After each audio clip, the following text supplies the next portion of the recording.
I think having flowy pants on, you're probably all going to tell because they're going to have this little wave going with each word that I speak, right? But truly, it is a privilege for us to be here. It's been quite a while since a team from Teen Challenge has made its way to Newmarket Alliance Church. I believe it's going back as far as 2014. So that's quite a while ago. At any rate, we're grateful to be here today and consider it a privilege to be able to tell you a little bit more about Teen Challenge and what God is doing in and through this ministry. So much has changed over the past several years, you know, certainly since 2014, but over this past, most recent 2 to 3 years, a lot has changed and a lot has been flipped upside down. But one thing we can be here today and be assured of is that we have an immutable God. Amen. He's never changing. Jesus Christ is the same yesterday, today, and forever. And we're so grateful for that. So thank you to the worship team who stood up there today and helped usher us into the presence of God, to worship the one who has saved me by his grace. The God who has redeemed my life is my favorite thing to do. And yeah, that was great. So I would thank the pastor for having us here, but he is not able to be here, anticipating the birth of a child. I know what a joy that is. I turned into a grandma 2 days ago, so it's like, woohoo, babies, right? God has a message of hope to share with us this morning through what you will hear. And I actually believe that there is someone here specifically who needs to hear this message. In fact, I believe on any given day, all of us need to hear a message of support, of encouragement, one that will inspire us and propel us forward. So I'm hoping that's the case for us today. My name is Tracy Whalen, and I am a donor relations liaison for Teen Challenge Canada, and that's really just a fancy way of saying that I get to share with people who come alongside this ministry as a partner and help make this life-changing ministry possible. I get to share the impact that they're having and the influence that friendship has, and that's a blessing. That's a blessing. I'm also an outreach team leader, which today we get to travel across Ontario, really, and visit brothers and sisters in the Lord from different churches like Newmarket Alliance, and that itself is a blessing as well. So I do have 2 women with me today. Both are trophies of God's grace. These women have 2 very different stories, but don't we all? Right? Unique to us our own selves. But they also have 2 or several, but common denominators. One of those commonalities is that they struggled with substance abuse. And another commonality is that they were brave and courageous enough to admit that they needed help, and they chose to get it. Amen. They came to Teen Challenge seeking help, and they came to the Lord seeking freedom. So help me once again to welcome these ladies that are here this morning. Ladies. I have a little video here. It's just titled Who We Are. It's less than 2 minutes. I'm going to pop that on there, and I'll share a little bit in a second. The worst part of addiction is not addiction. It's what it steals from you. It steals joy, dignity, health, purpose, family, relationships, but worst of all, addiction steals hope. Hopelessness is what Teen Challenge is truly fighting, because hopelessness is not true. Once an addict is not always an addict. At Teen Challenge, we know that there are those trapped by addiction in every community across Canada from every walk of life. Through our 12-month faith-based in-residence program, we have helped prove that the past decisions do not dictate the future. We believe that there is always hope after addiction, and we are committed to walking alongside those in need to find it. But it doesn't stop there. Teen Challenge Canada is dedicated to helping those not only caught in addiction, but their families and communities.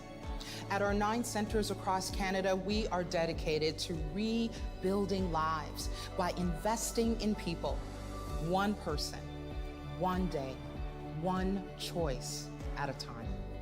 Helping men and women face their past and find new life, free from addictions that not only transforms themselves, but everyone around them. Teen Challenge, helping men and women overcome substance addiction to lead full and productive lives every day. Yeah, it's no secret, right, that drug addiction and alcohol abuse is prevalent in our world today, and the damage that's being caused is colossal. It's evident to most of us. And as an organization, we recognize that there's a huge need for Teen Challenge and what we do. And one of our goals is to help as many people as possible find freedom in sobriety, but ultimately freedom in Christ. The bottom line really is that Teen Challenge facilitates the change that God wants to make. And we do that by keeping Christ at the center of all that we do. Our program offers drug and alcohol addiction counseling for sure. We have community living, communal living, where life skills and interpersonal skills are incorporated into the day-to-day. We have work therapy assignments where work ethic and the like are taught and, given practical application. We have spiritual formation and classroom learning where biblical truth is shared, and much more. We are committed to those struggling with addiction, and we want to come alongside the men and women who are in our faith-based program, offering a safe and supportive environment where these precious souls can address the roots that cause the addiction in the first place. The themes of redemption, forgiveness, and second chances are essential for individuals to hear, and our practical faith-based approach help individuals struggling with addiction reclaim their lives.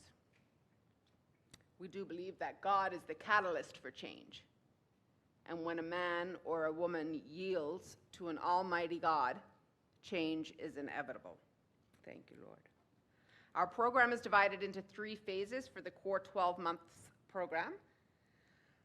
And of course, there's an established routine, and it's definitely structured.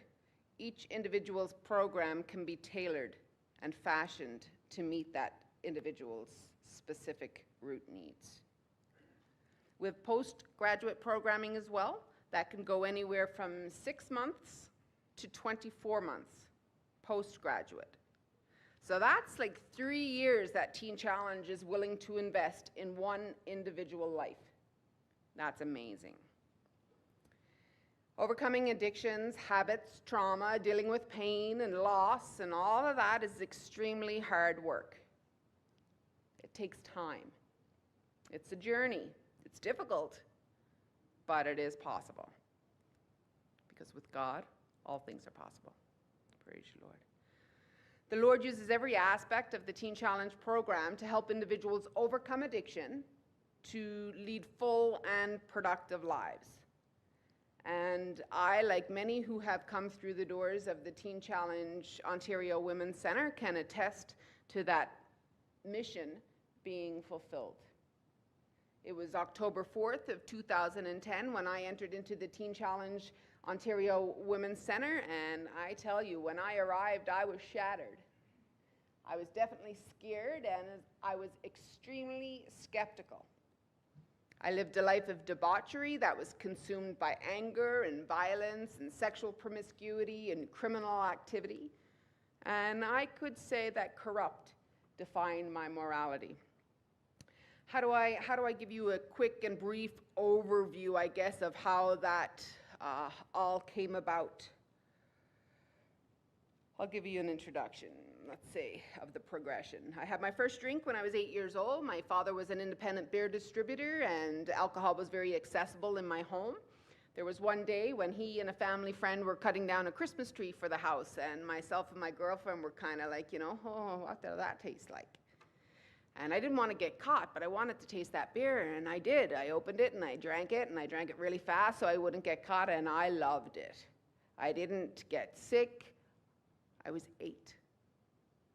I began to pretend that I was pulling pranks on my dad. So I would sneak beer every day, and I would drink it and fill the bottle with water, and I'd put it back to wherever I got it, whether it was the fridge or the box or the van or wherever, and pretend I was pulling pranks. And the ability to deceive started to prove very easy.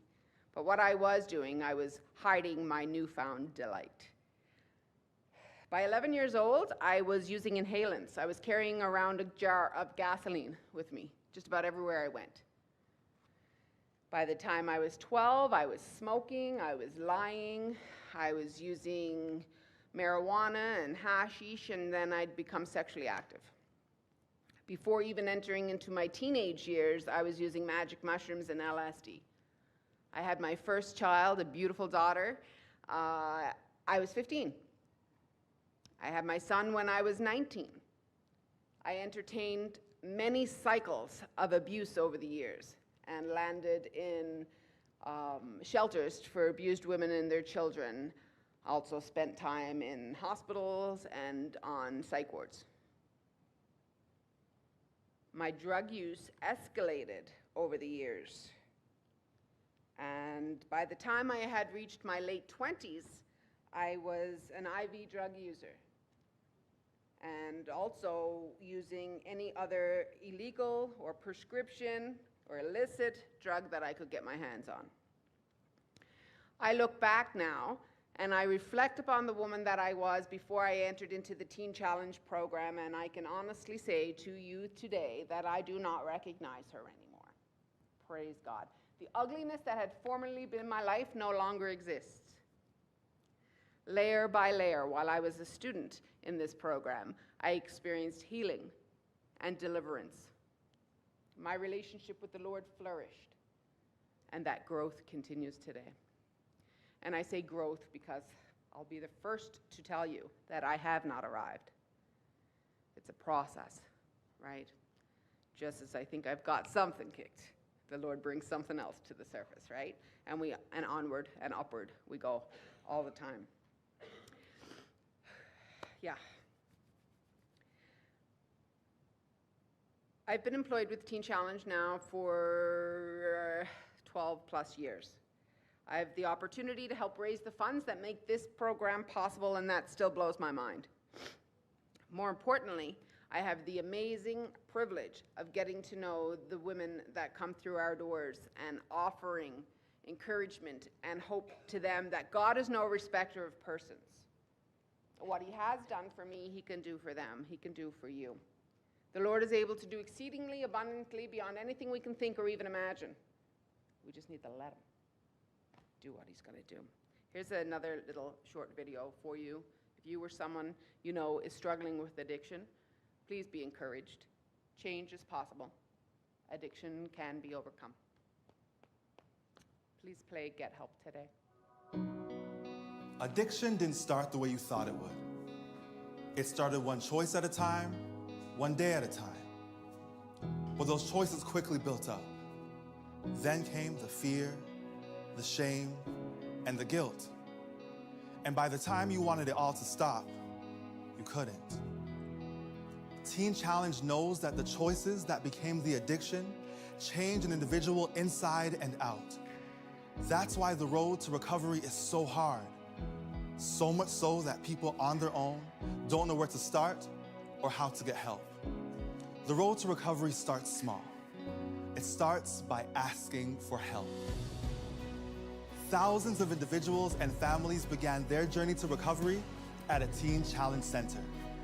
By walking alongside those trapped in addiction, Teen Challenge has helped men and women find freedom from their personal addiction and has helped restore them to their families and communities.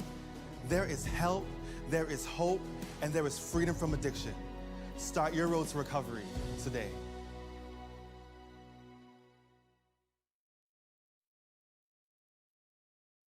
Difficult to comprehend the cycle of addiction or what causes somebody to make life choices that lead to addiction, but something that we need to understand, that adverse childhood experiences, traumatic experiences last and remain long into adulthood. It's fear and anxiety and shame and different things that lead to an inability to cope sometimes, and the use of substances, and that can lead to a lifetime of addiction. At Teen Challenge, we know that past life choices do not have to dictate the future.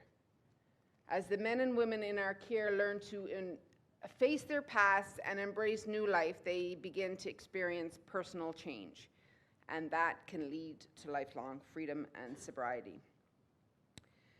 I'm going to invite Lindsay to come and share a portion of her story with you, and she is on the road to recovery and that pathway to peace. Would you help me welcome her to take this microphone today? Lindsay, come on up here. This is only my second time out doing this, so I'm a little nervous, so bear with me.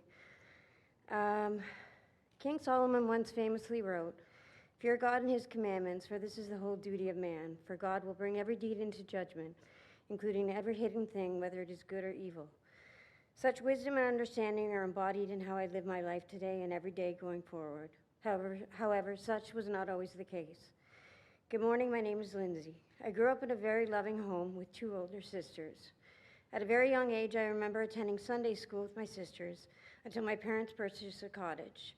Our new cottage life soon took priority, and we stopped attending church on Sundays. Other than saying grace at dinner time, God became a foreign concept. While my home life was a happy place, I was teased badly in elementary school by the other kids.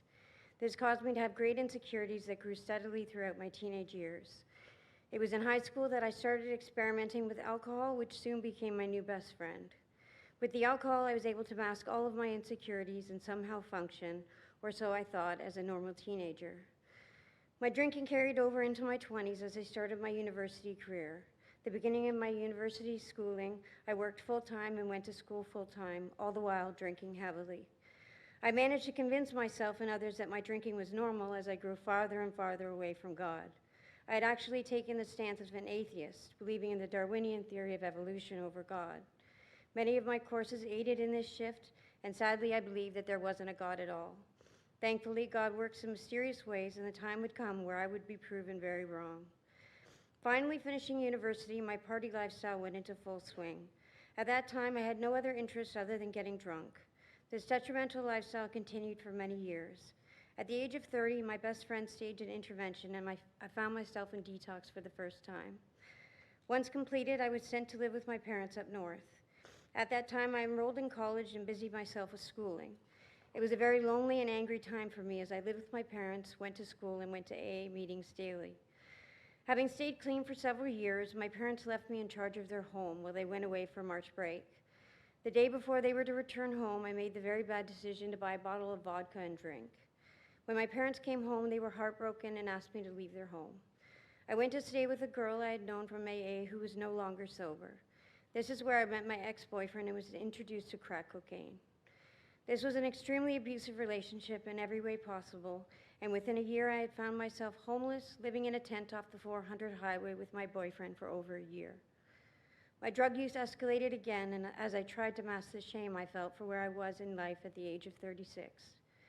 Within a year, I found myself alone as my boyfriend was sent to jail for assaulting me and holding me hostage in our new apartment. I was scared and alone and now submerged in a world of drugs I was not accustomed to. Within a few months, my so-called new friends had used me and turned my home into a drug house, and I was evicted. I wish I had heard the words of 1 Peter 5:8, "Be sober, be vigilant, because your adversary, the devil, walks about like a roaring lion, seeking whom he may devour." And I can tell you that the evil one did not pass me by. He seemed to be devouring my whole life. Over the next few years, I continued to make one horrible decision after another. While I had managed to find myself an apartment that I loved, I made the bad decision of getting back with my ex-boyfriend again. Somehow he managed to convince me that he was the only one I could trust, and sadly, I believed him. It was around this time when I found myself in a very spiritually dark place. This dark world included people where horrible things took place. It was also around this time when I started to notice negative spiritual activity around me and in my home. I witnessed several demonic situations that made me literally petrified to be in my apartment at night. So for months I would walk around the city in minus 30 weather until the sun came up. I became so afraid of the things that were happening and the things I had seen that my drug use escalated. I started injecting cocaine, crystal meth, and opiates to numb the pain. Anything I could get my hands on, I would use. I felt myself slowly slipping away into a darkness I wouldn't wish on my worst enemy. One night, I remembered that my aunt and uncle had gifted me a Bible nearly 20 years earlier. I called up my mom late one night and asked if she still had my Bible. She said she did and would bring it over to me right away. When I got that Bible into my hands and went inside my apartment, something felt different. I remember sitting down on the couch and opening up my Bible. Instantly, I fell asleep, something I hadn't been able to do for months. When I woke up, I knew there was a God. I began to read my Bible and memorize Psalms. When I found myself in times of deep trouble, I would recite Psalms and other scripture out loud to keep me safe. Psalm 70 and Luke 10:19 were especially dear to me because they assured me that God fights for me. I continued to use heavily, which I believe opened the door to the enemy even wider, and I began noticing increased demonic activity surrounding me. All of this, coupled with overdose after overdose, left me living a shell of a life. I was petrified I was going to die and knew that if I didn't do something fast, death would most certainly be my fate. One of my favorite and most meaningful scriptures comes from Isaiah 54:7-8, when God says, "For a brief moment I abandoned you, but with deep compassion I will bring you back. In a surge of anger I hid my face from you for a moment, but with everlasting kindness I will have compassion on you." And compassion on me is exactly what he had. By God's grace, I walked through the doors of Teen Challenge on February 28, 2023. Since entering the program, I've witnessed God's forgiveness and compassion time and again. Along with restoring healthy relationships in my life, God is working miracles in my life too. 3 months into the program, I've witnessed all of my criminal charges vanish as if they had never existed. But the greatest gift I've been given is that I don't need to mask my problems in shame and alcohol or drugs when I know God is on my side. Just as he says in Isaiah 41:10, "Do not fear, for I am with you." One of the most important things I've learned is that the Christian life is a fight against evil forces from without and temptations from within. Ephesians 6:12-13 says, "For our struggle is not against flesh and blood, but against the rulers, authorities, and powers of this dark world, and against the spiritual forces of evil in the heavenly realms. Therefore, put on the full armor of God, so that when the day of evil comes, you may be able to stand your ground, and after you have done everything, to stand. If we stay true to God, he promises us an end to our suffering, a rest, and a crown." Thank you.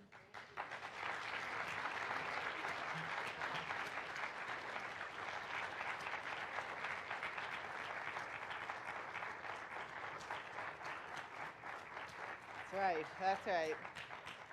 You know, yes, and our God deserves such an applause, right? Because what he does is picks up from that pit of despair and puts somebody like Lindsay, myself, us, and gives us a spacious ground, puts us on a firm foundation, you know? And none of this is easy work, so I'm so appreciative of your vulnerability to be able to get up here and share and folks, it doesn't get old, right? When we can see the transformation right before our very eyes, it's such an encouragement. If testimonials are encouraging, which for most are, we have a library of testimonies online. If you want to go to the teenchallenge.ca website, have a look. There's some powerful testimonials on there too that would be an encouragement, and perhaps you'll share it with somebody who's struggling. So before I invite Holly to come forward, I want to ask you a question. I'm not going to ask you to raise your hand, but if I did ask you, raise your hand if you know somebody who struggles with addiction. Or maybe I said, raise your hand if you know somebody whose life is affected by another person's addiction. Or maybe I ask you, raise your hand if you're right here, right now, right at this moment in time, struggling with addiction. We would look throughout the sanctuary and know how drastically, I guess, addiction is plaguing our world, right? That's no joke. Yeah. So like myself, like Lindsay, Holly is another woman who chose to get the help that she needed and enter onto the pathway of peace. This is your what month? 7 months in the Teen Challenge program, and she has been growing in every area of her life. Outreaches like today are designed with the client's personal growth and character in mind.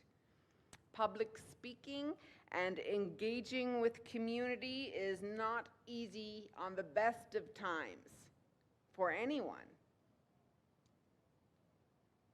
But she's doing it, and she's an overcomer through Christ and Christ alone. You're an inspiration. Lindsay, you're an inspiration. Please help me to welcome Holly to take this microphone. You got this, girl.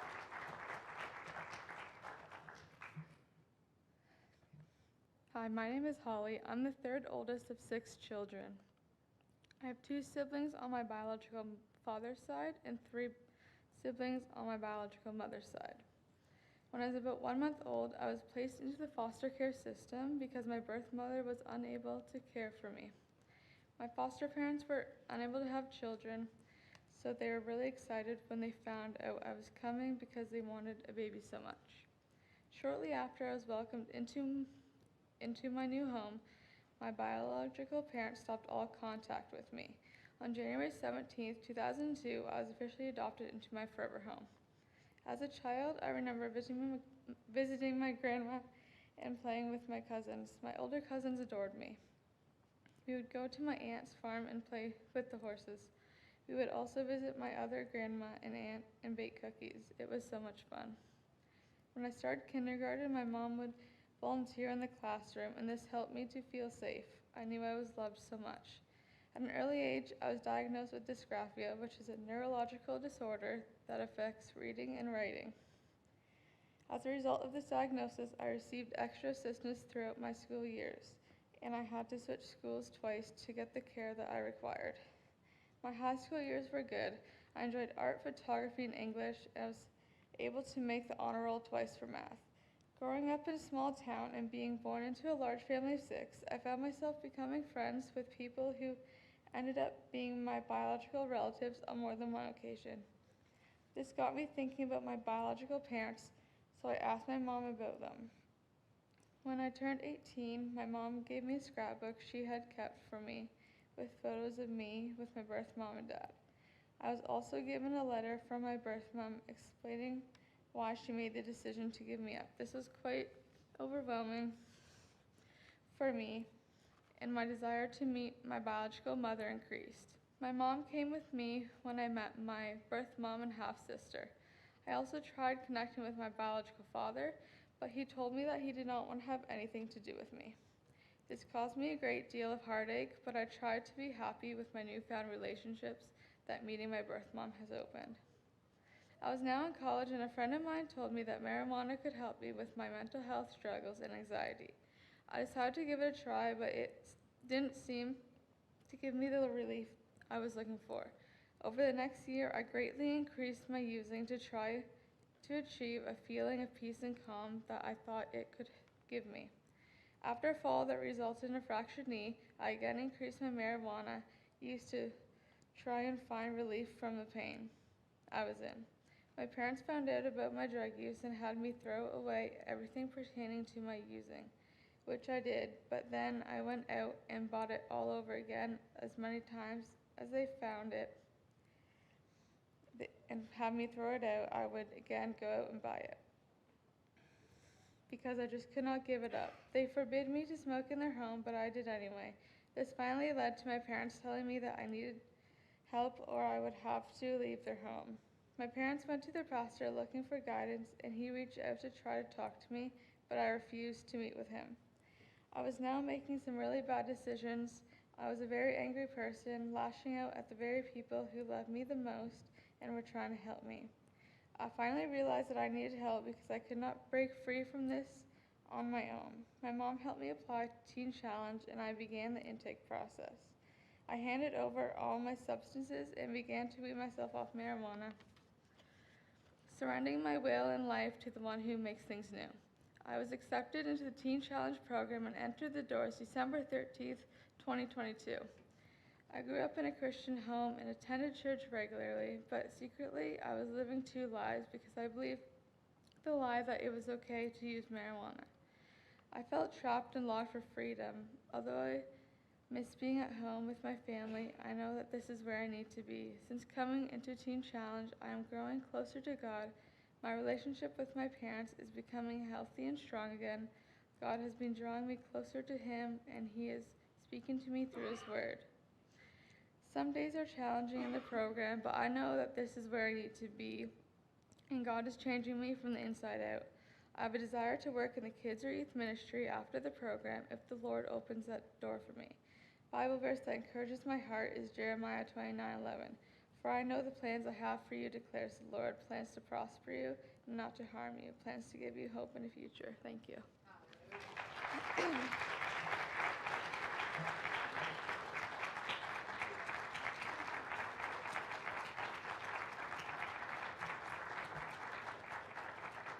Told her she has to give me a hug. That's part of the deal.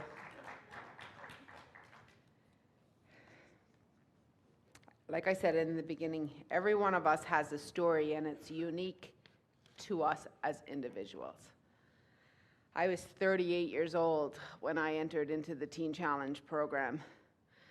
And you know, God in His sovereignty knows beginning from end and middle and all in between. But had I known what, say, Holly, you know now at the age you know it, there would have been so much less hurt in here to have to deal with. So I bless you on your journey. Here's a frightening reality. Every 10 hours, someone dies from an overdose in Ontario. The concern of losing a loved one to addiction is in the hearts and minds of many Canadians. With long wait lists and high entrance costs, it can be extremely difficult for individuals to find the help that they need. Many program costs thousands of dollars, and for those who have oftentimes alienated themselves from relationships and support systems, finding funds to cover the high cost of treatment is near impossible. At Teen Challenge, participants are required to pay a total of $1,100 for the entire year of in-residence programming. This cost-effective treatment option provides critical care that is accessible. Not once has anybody ever been turned away because of lack of funds. But we can't do what we do without churches like Newmarket Alliance Church and men and women just like yourselves, without people who come alongside the events that we host with their corporate support or their participation and their fundraising. Without you, stories like mine, like Lindsay's and Holly's, they may not even exist. Yep. The men and women that your support has helped, because you've been a partner with Teen Challenge, and those that it will help not only affects them as individuals, but impacts their children and their families and their communities. There's definitely a ripple effect. I could go on and go on and go on about the ripple effect in my own life, but I'll respect the time that we have here this morning. So in just a few minutes, I guess, or throughout the remainder of the morning, you will have an opportunity to partner with the Teen Challenge ministry and make this life-changing service possible. There are several ways you can partner with us, and I thought I had one up here, but I don't. You were given a brochure when you came into the sanctuary this morning, and it's a, oh, there it is. Thank you, Holly. It's our journey brochure.